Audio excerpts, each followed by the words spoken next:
My name is Riley Dawson. I am 22 years old. The string lights in our backyard were supposed to look happy. They just looked like tiny fake stars. It was my brother Aiden's 20th birthday. He was, as always, the center of everything. My mother, Victoria, lifted her champagne glass. Her voice cut through the party chatter. A toast to our golden boy Aiden, and to his sister Riley, who will be buying him the new BMW he deserves. The guests laughed. They thought it was a cute family joke. I knew it wasn't. My stomach turned to ice. This was about my grandfather's trust fund. My money. I looked at my mother. My voice was quiet, but it felt loud. No. The laughter stopped. My father, Richard, was in front of me. His eyes were hard. What did you say? No, I said again. His hand cracked across my face. The sound was sharp. I tasted blood. The world spun, and then it went dark. The next time I woke up, I was in the emergency room. The next call my parents got wasn't from me, begging for forgiveness. It was from my lawyer. That's when everything changed.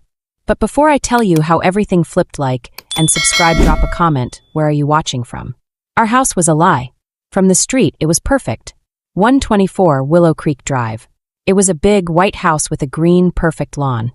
My father hired a service to trim the hedges into perfect, sharp squares. We had a big American flag on the porch. It looked like a picture from a magazine. It looked like a happy home. Inside was different. Inside was cold. It wasn't a comfortable home. It was a showpiece. We had a living room with white couches that no one was allowed to sit on. My mother, Victoria, kept them for guests. Our real lives happened in small, approved spaces. The kitchen was always clean. The floors were always polished. There was no clutter. There was no mess. There was no warmth. My family was built on image, not love. My father, Richard, ran our family like one of his construction projects. He built skyscrapers downtown. At home, he built walls. He had a blueprint for our lives. Emotions were not on the blueprint. He called them unnecessary distractions. He never yelled. He didn't need to. His voice was always low, flat, and final.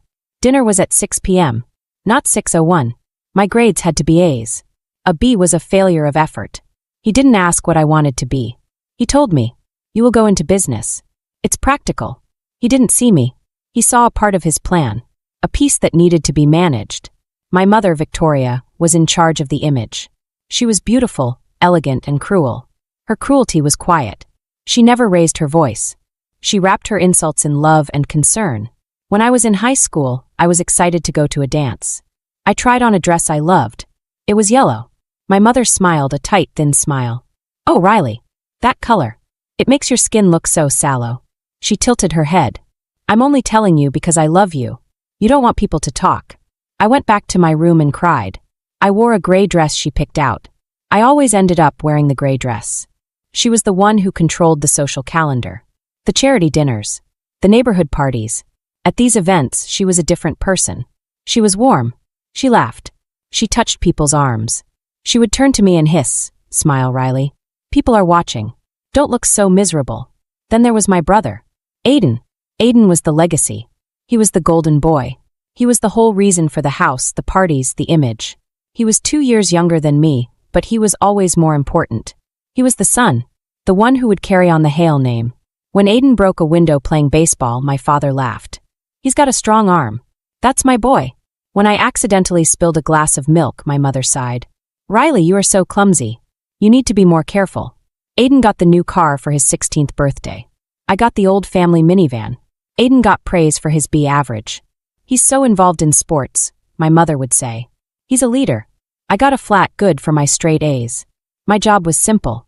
I existed to make them look good. I was the girl holding the spotlight steady, so it could shine on my brother. I was the quiet one, the responsible one, the one who never made a fuss. I was the backdrop. I learned to live in the silence. I learned to be invisible. I made myself small. I thought that if I was quiet enough, if I didn't ask for anything, I could avoid their disapproval. I was wrong. My silence wasn't peace. It was just a different kind of prison. The outside of our house had white walls and trimmed hedges. The inside was just as controlled. We were all playing parts in my father's blueprint and my mother's show. Aiden was the star.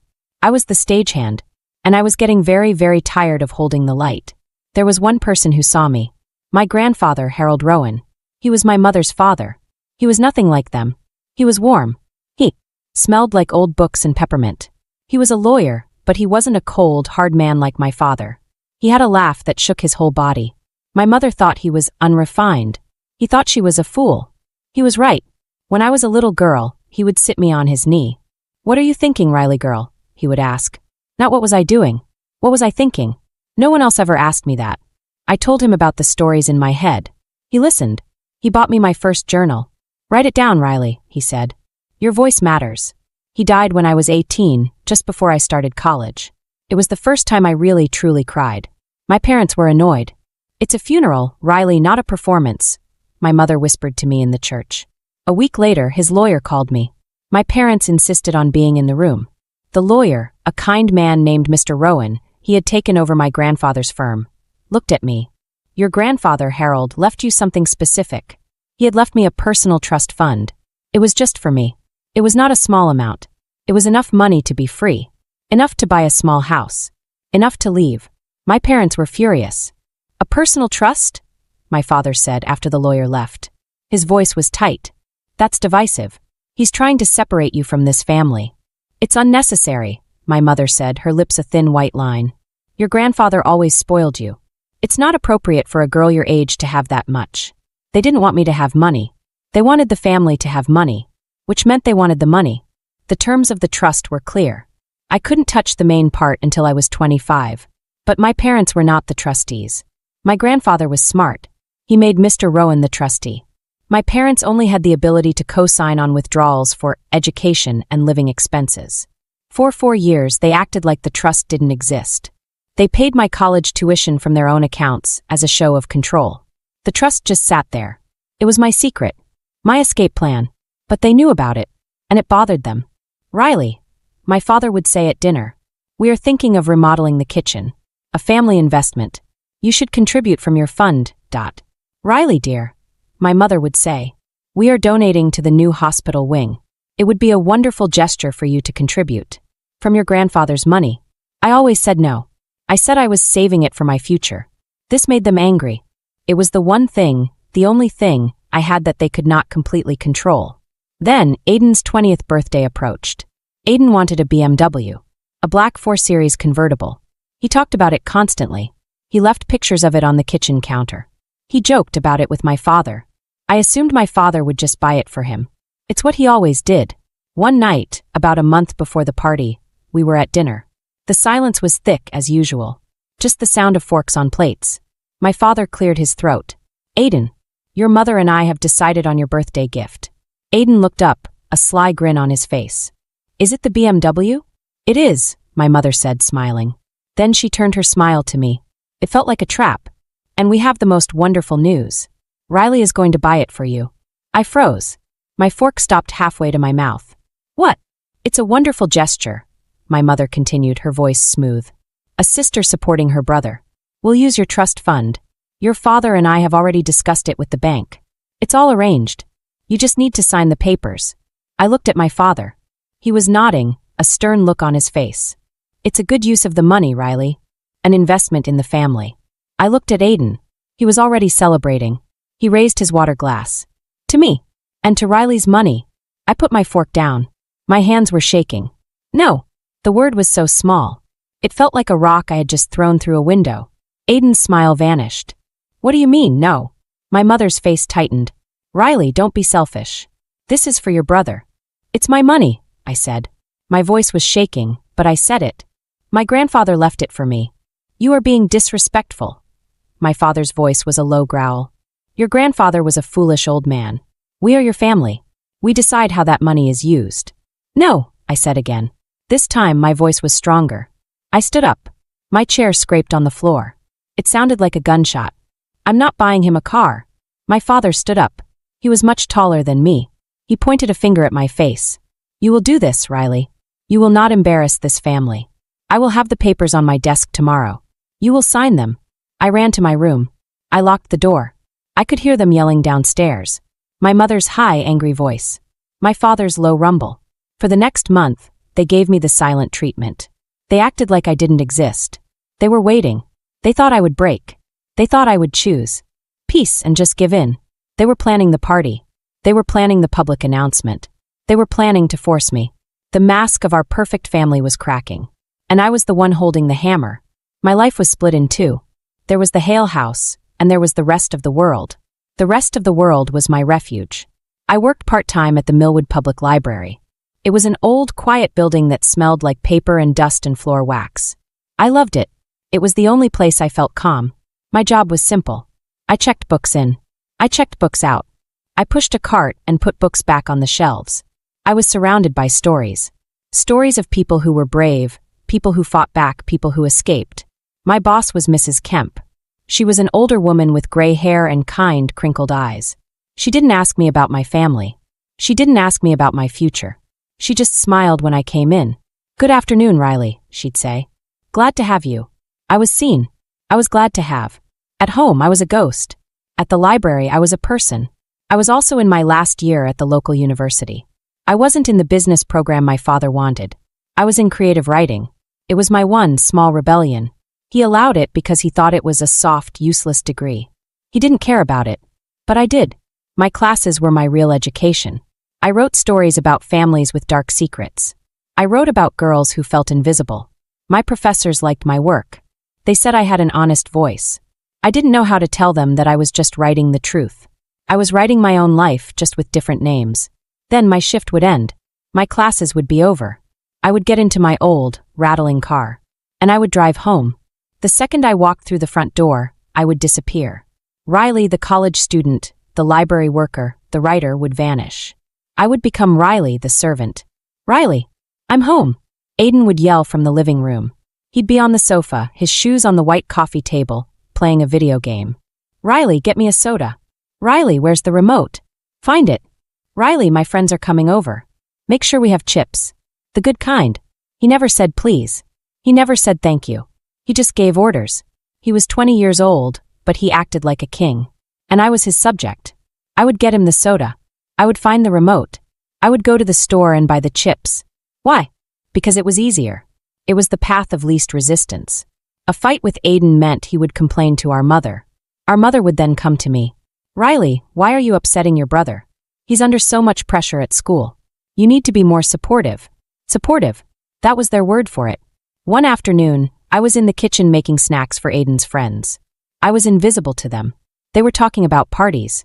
Aiden was complaining about his C in an economics class. My mother walked in. She smiled at him, a bright, genuine smile I never received. "Don't worry about it, darling," she said, ruffling his hair. "You just have so much fire." She turned to me. I was cutting crusts off sandwiches like I was 5. "It's good you're so patient, Riley," she said, her voice flat. Patience is a good background trait. A background trait. That's all I was. I was the beige wall. I was the boring carpet.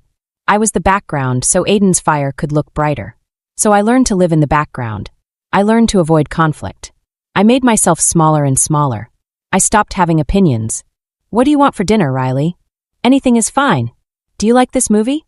"It's okay." My no at the dinner table about the BMW had been a shock. To them, and to me. In the month leading up to the party, the house was a war zone of silence. My parents and I only spoke when we had to. "Pass the salt. Your mail is here." Aiden, on the other hand, was worse. He was arrogant. He knew my parents were on his side. He knew they were going to make me do it. He swaggered around the house. "Can't wait for my new car," he'd say, just loud enough for me to hear. "It's going to be black. Shiny." He'd bump into me in the hallway. "Oh, sorry. Didn't see you there, Riley." He was lying. He saw me. He just didn't care. I spent more time at the library. I took extra shifts. I sat in my car in the parking lot, just to avoid going home. I was reading a book my grandfather had given me. Inside the cover, he had written a note. I had read it 100 times. "Riley girl, don't let them make you small. Your voice is your own. Remember, if they ever make you choose between peace and dignity, choose dignity. Always choose dignity." I thought I was choosing peace. I thought by being quiet and agreeable, I was keeping the peace. But I wasn't. I was just letting them win. I had no peace. And I had no dignity. The party was in 2 days. I knew what they were planning. They were going to do it in public. They were going to corner me. In front of all their friends. They thought I would be too embarrassed to say no. They thought I would choose their peace over my dignity. My grandfather's words were in my head. Choose dignity. I didn't know what would happen. But I knew one thing. I was done being a background trait. The day of Aiden's 20th birthday was a performance. My father had rented a huge, white tent for the backyard. It looked like a wedding. There were caterers in black uniforms carrying trays of expensive food. There was a bartender mixing colorful drinks by the pool. String lights were draped from the trees. There were at least 100 people. My father's business partners, all in expensive suits, laughing too loudly. My mother's friends from her charity boards, all thin and wearing too much jewelry. And Aiden's friends from college, a loud, rowdy group that had already taken over the bar. The party was extravagant. It was a show. A demonstration of the Hale family's success. My role was to be the perfect, quiet daughter. I wore a simple blue dress. My mother had already looked at it and sighed. "It's a bit plain, Riley. But I suppose it's fine." Fine. The word that defined my life. I stayed on the edges. I smiled when people looked at me. "Oh, this is your daughter?" one of my father's partners asked. "I thought you only had the one boy." My father laughed. "No, this is Riley. She's the quiet one." I felt sick. My stomach was in a tight, cold knot. I knew the BMW conversation wasn't over. My parents hadn't spoken to me about it in weeks. That was worse. It meant their plan was set. I watched Aiden. He was the king. He was in the center of the yard, opening gifts. He got a new, expensive watch. He got gift cards for hundreds of dollars. He held each gift up, and his friends cheered. He was golden. I hid in the kitchen for a few minutes. I just needed to breathe. I thought about leaving. I could get in my car and just drive. Go to the library. Go to Mrs. Kemp's house. Go anywhere but here. But I knew I couldn't. This was my grandfather's money. This was my future. If I ran, they would take it. This was the moment. Choose dignity. I went back outside. A few minutes later, my mother stepped onto the patio. She tapped a champagne glass with a silver knife. Ting, ting, ting. The crowd went quiet. Everyone turned to her. My father stood beside her, beaming. He put his arm around Aiden, who was grinning, his face flushed. "Thank you all for coming," my mother said. Her voice was bright and clear. It carried across the lawn. "We are so proud to celebrate 20 wonderful years of our son, Aiden." People clapped. Aiden bowed his head, pretending to be humble. It made me sick. "He is smart, he is strong, and he is going to do amazing things," my mother continued. "And as his parents, Richard and I believe in supporting our children's dreams." She turned her head. Her eyes found me. I was standing by the big oak tree, near the back. The spotlight was now on me. "And we are so proud that his sister, Riley, feels the same way." Oh God, it was happening. Right here. Right now. "Aiden has been working so hard," my mother said. "And he's had his eye on a little something to get him to class." People laughed. "A little something. So let's raise our glasses," my mother said. She lifted her glass high. "A toast. To our golden boy, Aiden. And to his sister, Riley, who will be buying him the new BMW he deserves." The guests laughed and clapped. They thought it was a sweet, generous family joke. A rich kid problem. My father's business partners clapped him on the back. "Well done, Richard. Generous girl you've raised." They were all looking at me. My mother. My father.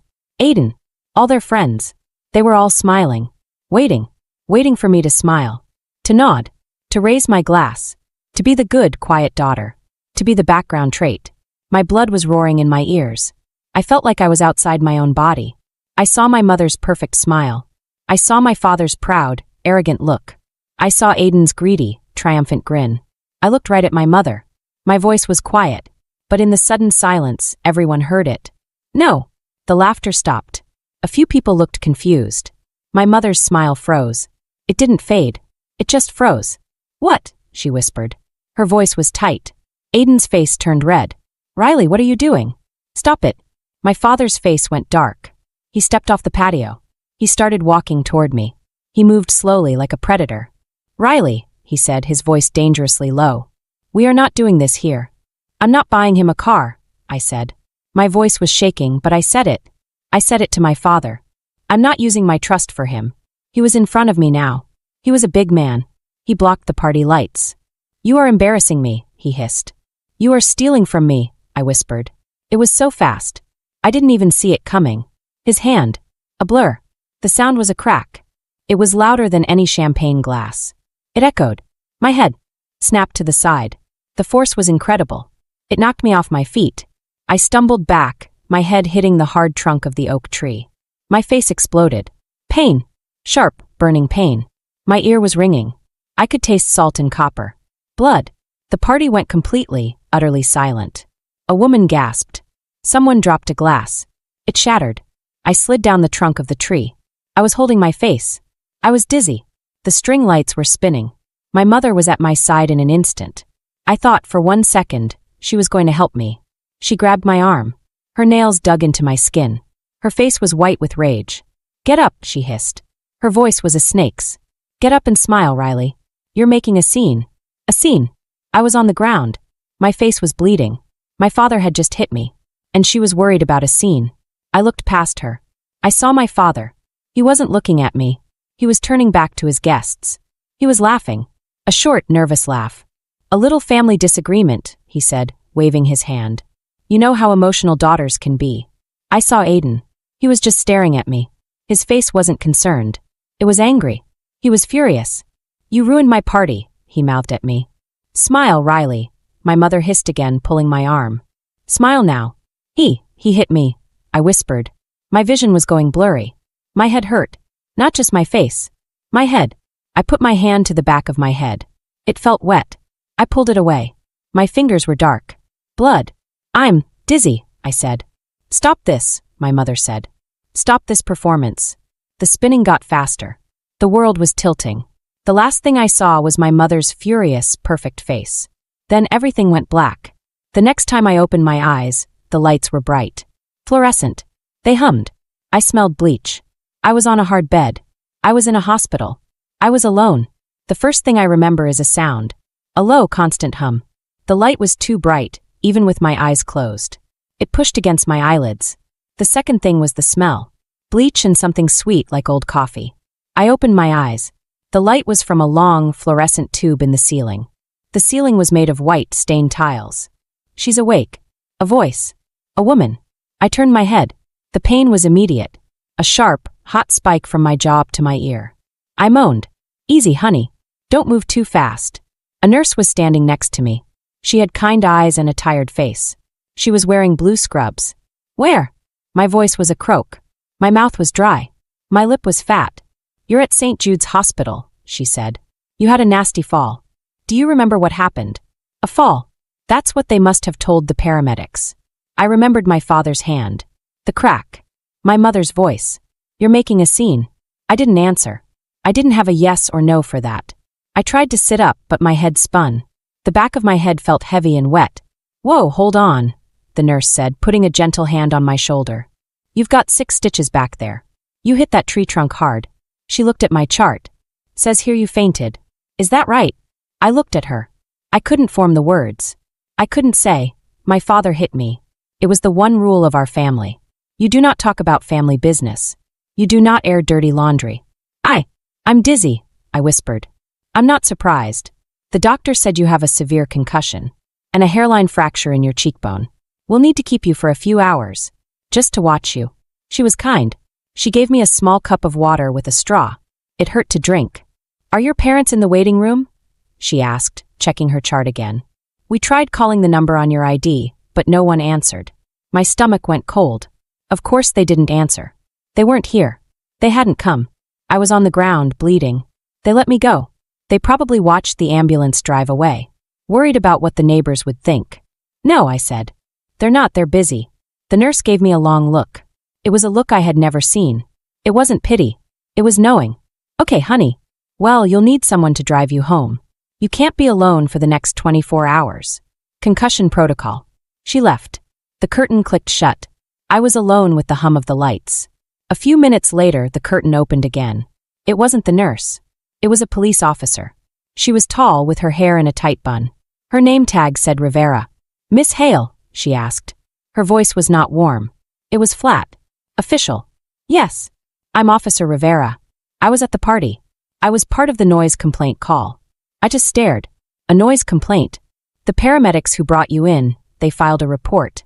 They seemed to think your injuries were inconsistent with a simple fall. I didn't say anything. My heart was a hammer. "Miss Hale," she said, stepping closer. "I'm going to ask you a question, and I need you to be honest. Did someone do this to you?" I looked at the white, scratchy blanket. I looked at the 4 in my hand. I thought of my father's face, dark with rage. I thought of my mother hissing smile. I fell. Officer Rivera sighed. She pulled out a small card. Look, I can't make you say anything. But the doctor's report says you were struck. On both sides of your head. Once by a hand, and once by a hard surface. She put the card on the small table next to my bed. That's my direct number. If you decide you fell into a fist, you call me. We can get you a safe place to go. She turned to leave. One more question. Do you feel safe going home, Miss Hale? I couldn't answer. The silence was the answer. She nodded and left. I was alone again. My phone was in a plastic bag on the table, next to the card. My purse. My keys. My head was throbbing. Do you feel safe? I pulled my phone out. The screen was cracked. Typical. I turned it on. One new text message. It was from Aiden. It wasn't, "Are you okay?" It wasn't, "Where are you?" It was one sentence. "You ruined everything. You selfish bitch. You ruined my party." I read it once. Twice. 3 times. The words were blurry. I wasn't sure if it was the concussion or the tears. It wasn't tears. It was ice. Something inside me, the small, hopeful part that always waited for them to be different, it died. It just broke. I knew I couldn't go home. Officer Rivera was wrong. I didn't need a safe place to go. I needed to do something. My fingers were shaking. I scrolled through my contacts. Not my parents. Not my aunts or uncles. Not a single college friend. I stopped on a name. Mrs. Kemp. My boss at the library. It was 2 a.m. I pressed the call button. She answered on the second ring. Her voice was sleepy. "Hello. Mrs. Kemp." My voice broke. It's Riley. Riley Hale. Riley? Honey, what's wrong? Are you okay? It's the middle of the night. I'm at the hospital, I cried. I couldn't stop it. The sobs just came out, ripped from my chest. I'm at St. Jude's. I can't go home. I don't have anyone. I'm on my way, she said. No questions. No judgment. Don't you move. I'm on my way. She was there in 20 minutes. She signed my discharge papers. She helped me into her old, warm car. She didn't ask what happened. She just looked at my bruised, swollen face and her lips got thin. We're not going to your house, she said. She took me to a motel. A cheap, clean place called the Sunburst. She paid for a room. In cash. You'll be safe here, she said, handing me the key card. She put a bag on the bed. I brought you some things from my house. A toothbrush. An old t-shirt. Some tea. Why are you? I whispered. Because, she said, patting my arm. You're a good girl, Riley. And no one deserves this. She looked at my laptop bag, which the nurse had given me with my purse. You rest. But you look like a smart girl. You figure out what you need to do. I'll check on you tomorrow. She left. I was alone in a strange room. It smelled like lemon cleaner. I locked the deadbolt. I sat on the bed. My body ached. But my mind was clear. Crystal clear. You ruined everything. Aiden's text. He was wrong. They had ruined everything. I opened my laptop. The screen was a comfort. I connected to the motel's slow Wi-Fi. I went to the website for my grandfather's trust. I logged in. My password was Harold Rowan 1945. My grandfather's birthday. My parents never would have guessed. I had never really looked at the full statements. Just the main balance. It was a lot. Tonight, I clicked on detailed statements. Last 4 years. I opened the file. And my blood ran cold. It wasn't my father planning to use my trust. It wasn't my mother suggesting I contribute. They had been stealing from me for 4 years. They were already doing it. I saw the withdrawals. Line after line. All co-signed by my father. All approved by him. August 2024. $15,000. Travel. Paris, France, my mother's trip with her friends. Daddy's treating me, she had said. May 2024. $35,000. Home improvement. Kitchen remodel, our new marble countertops. An investment in the family, my father had called it. December 2023. $10,000. Donation. Hale family contribution to the mayor's fund. The donation that got their picture in the local paper. On and on. Vacations. Jewelry. Payments to my father's construction company. Payments for Aiden's old car. The BMW wasn't the first time. It was just the first time they were arrogant enough to tell me. They were just going to make me sign the paper for a withdrawal I already knew about. They had been draining my grandfather's gift. My freedom. I wasn't just hurt. I wasn't just angry. I was cold. I opened my email. I found the address I had saved. Mr. Rowan. My grandfather's lawyer. The trustee. I attached the bank statements. All of them. I typed a new email. My fingers were steady. To Mr. Rowan. Subject: Urgent, Trust Fund of Riley Hale. Dear Mr. Rowan, my parents, Richard and Victoria Hale, have been stealing from my trust fund. I have attached the proof. Tonight, at my brother's party, they announced I would be buying him a BMW. I refused. My father, Richard Hale, assaulted me. I am writing this from a motel room. I have a concussion and a fractured cheekbone. Aiden's text message to me was, "You ruined everything." He was right. I am done. I am not safe.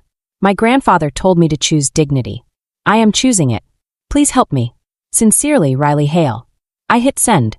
The time on the laptop said 3:16 a.m. I stared at the screen. I didn't breathe. At 3:17 a.m., a new email popped up. From Mr. Rowan.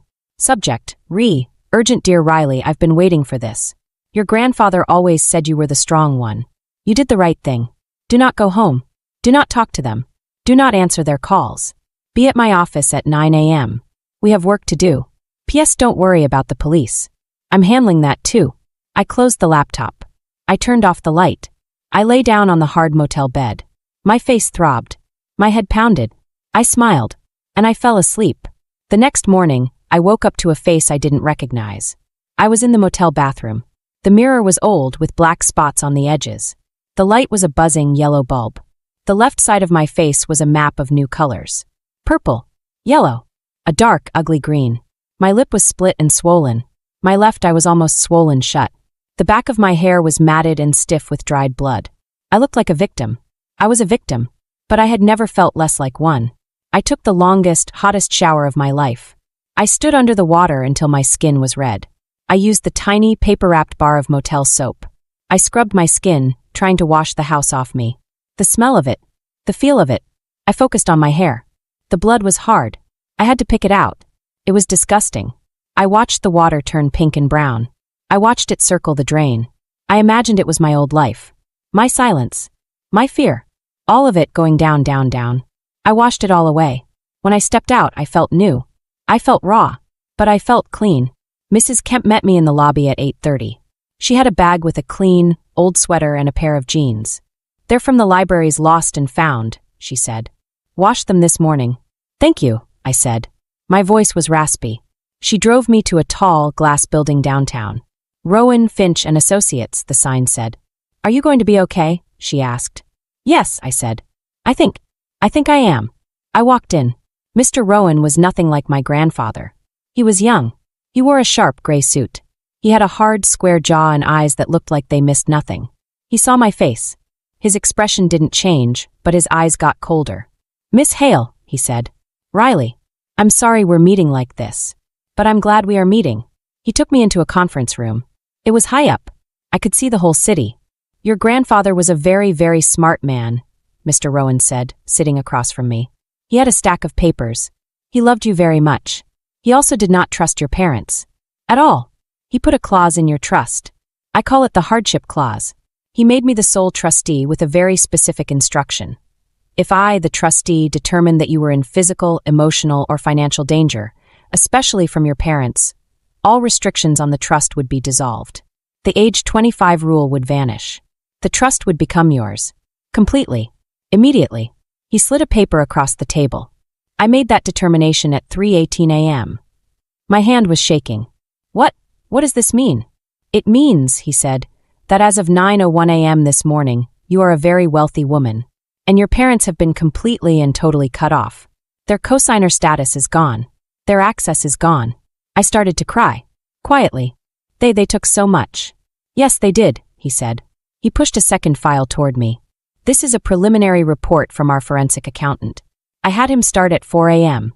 They stole, by our current estimate, $430,000 from you over 4 years. I gasped. $430,000. The good news, he said, is that they were stupid. They didn't hide it. They used the trust account like their personal piggy bank. The wire transfers to their vacation accounts. The direct payments to their credit cards. It's a clean, straight line of financial abuse. Of theft. So, what do we do? I asked. First, he said, tapping a paper. We filed a temporary restraining order. I sent a man to serve it to your father at his office an hour ago. He is not allowed within 500 feet of you, this building, or your new residence. Neither is your mother. Neither is your brother. My new residence? You're not going back there, he said. It wasn't a question. We have you in a long-stay hotel downtown. Fully paid. Security. Doormen. You will be safe there. Second, he said. The money. We have two options. We can sue them civilly. Or, we can pursue criminal charges. I froze. Criminal? What your father did to you, he said, gesturing to my face, is felony assault. What he and your mother did to your trust. That's felony grand theft. Embezzlement. Financial abuse of a dependent. They could go to prison, Riley. Prison. My father. My mother. I thought about it. I thought about the white couches. The silent dinners. The hiss of my mother's voice. The crack of my father's hand. The coldness of my brother's text. I don't know, I whispered. I just want to be free of them. Good, Rowan said. That's the goal. We'll start with free. We can decide on prison later. Right now, we freeze them out. He explained the next steps. He had already frozen their access. Now he would send a demand letter. It would list every single unauthorized purchase. It would demand repayment. They don't have that money, I said. They spent it. I know, Rowan said. They spent it on their house. Their cars. Their image. So, we will put a lien on their house. We will freeze their personal assets. We will make it very clear. The party is over. The Bank of Riley is closed. I sat in that office for 3 hours. I signed papers. I talked to a different lawyer about the restraining order, a kind woman who looked at my face with sad eyes. I had to tell her what happened. My father hit me. He knocked me to the ground. What did your mother do? She told me to get up and smile. The lawyer just wrote it down. When I left, I was in a daze. Rowan had a driver take me to the new hotel. It was a beautiful suite, bigger than my entire room at home. I walked into the bathroom. It was all marble and glass. I looked in the mirror. My hair was clean, but it was dripping. My face was a ruin. I was wearing a dead person's sweater. I felt something new. It wasn't sadness. It wasn't anger. It was freedom. It was a cold, sharp, terrifying freedom. I had no family. I had no home. I had nothing but a suitcase, a lawyer, and a trust fund that had been robbed. I was completely, utterly alone. And I had never felt more powerful. My revenge wasn't loud. It wasn't a scream. It was quiet. It was a signature on a piece of paper. It was a lawyer's letter. It was the click of a lock. I had been silent my whole life, because I was forced to be. Now I was silent because I was planning. A week later, I went back. I wasn't alone. I would never be alone with them again. The restraining order gave me one chance to retrieve my personal belongings. It was called a civil standby. Mr. Rowan came with me. He wasn't just my lawyer anymore. He was my shield. 2 police officers, including Officer Rivera, came with us in their own car. We pulled up to 124 Willow Creek Drive. The house looked the same. White, perfect, dead. The hedges were trimmed. The American flag was waving. My stomach was in knots. I felt like I was going to be sick. You don't have to go in, Mr. Rowan said, his voice gentle. We can have the officers retrieve your things. No, I said. My voice was firm. It surprised me. I'm going in. I need to. We walked up the perfect stone path. Officer Rivera knocked. My mother opened the door. She was in a silk robe. Her hair was perfect. Her makeup was perfect. She looked at me, and her eyes filled with disappointment. Not sadness. Not regret. Disappointment. Like I was a bad investment.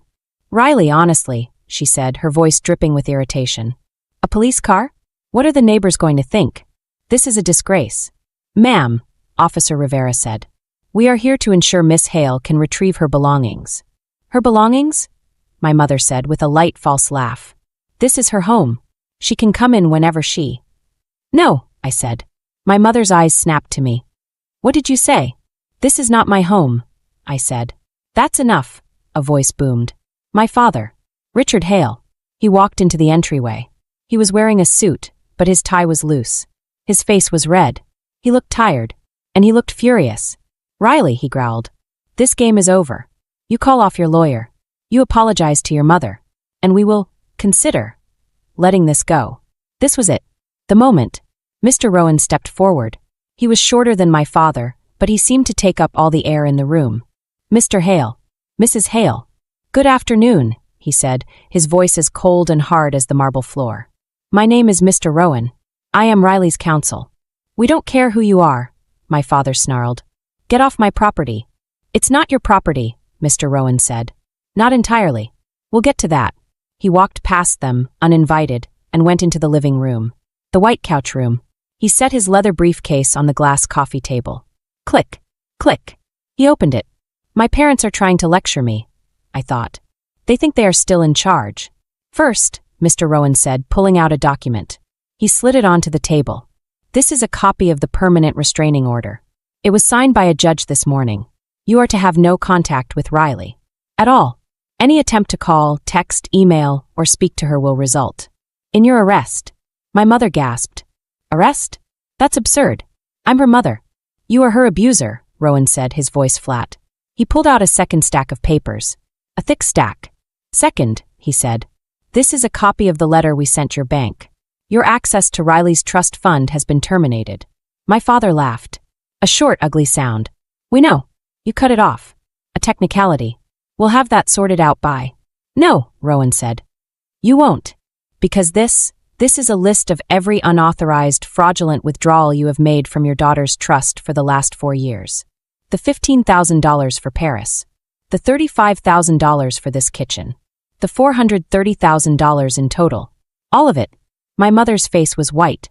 Chalk white. We are currently in the process of a full investigation for financial abuse, embezzlement, and felony theft, Rowan continued. I can't imagine what your business partners will think, Richard. My father's face went from red to a sickly, pale gray.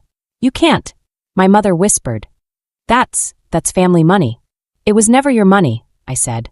It was the first time I had spoken to them. My voice was clear. It didn't shake. It was my money. And you stole it. Just then the side door opened. Aiden. He stormed in, wearing his college sweatshirt. He had his phone in his hand. What is going on? He yelled. My scholarship just got revoked. Some guy called and said the family fund was in dispute. Dad, what's going on? And tell them to leave. Tell Riley to sign the papers for my car. I had to give the deposit back. He looked at me. His face was twisted in a pout. He looked like a child. Aiden, my father said, his voice weak. Not now. No, now. Aiden yelled. She's ruining everything. Dad said it was fine. He said the trust money was for us. He said it was for the family. He was right. That's what they had always said. I looked at Aiden. I didn't feel anger. I didn't feel hate. I felt nothing. Just a deep, cold pity. He was them. He was a small, weak copy of them. That's the problem, Aiden, I said quietly. He stared at me. What? He said it was fine, I repeated. That's the problem. My father put his hand on a chair to steady himself. My mother looked like she was going to faint. They weren't afraid of the police. They weren't afraid of the restraining order. They weren't afraid of me. They were afraid of the list. They were afraid of the money. They were afraid of the investigation. They were afraid of losing their perfect, fake, white-walled image. That was all they had. And it was crumbling. Riley, Mr. Rowan said. Go get your things. I walked past them. My father didn't move. My mother didn't speak. Aiden just stared. I walked up the stairs to my old room. It was just as I had left it. Plain. Beige. A prison. I packed one suitcase. I took my clothes. I took my laptop. I took my journals. All the stories I had hidden. I took the one picture I had of my grandfather. I walked back downstairs. They were all still in the living room. Frozen. Let's go, I said to Mr. Rowan. I walked out the front door. I didn't look back. I got in the car. I felt the sun on my face. The real sun. The door to the White House closed. I heard the click. I was free. I didn't watch their world fall apart. I was too busy building mine. I couldn't stay in the fancy hotel forever. It felt like another cage, just a more expensive one. I wanted something mine. Mr. Rowan helped me. The trust fund, even with $430,000 missing, was more than enough. I was 22 years old, and I was for the first time in charge of my own life. I found a small apartment on Maple Street. It was on the 3rd floor of an old brick building. It was not fancy. The floors were wood and they creaked. The windows were big and the paint was peeling. The kitchen was tiny. It was perfect. I went to a second-hand store. I bought a blue sofa. It was a little faded, but it was comfortable. I bought a Real bed, not a twin, but a queen. I bought white sheets and a thick, soft comforter. I bought a yellow tea kettle, a color my mother would have hated. I bought a big new lock for my door. I put my name on the mailbox. Riley Rowan Hale. I added my grandfather's last name. It felt right. While I was building, they were collapsing. I didn't hear from them. The restraining order was a perfect, beautiful wall. But I heard about them. The town wasn't that big. And Mr. Rowan kept me informed. First, my father, Richard Hale. He had to take a leave of absence from his company. That was the official story. Mr. Rowan explained the truth. Our lawsuit, the one for the $430,000, had put a lien on all his assets.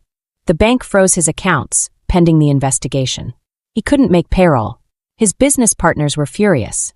The legal issues were all over the local business journal. He wasn't the powerful builder anymore. He was a liability. He was a man being investigated for stealing from his own daughter. His image was gone. Second, my mother, Victoria Hale.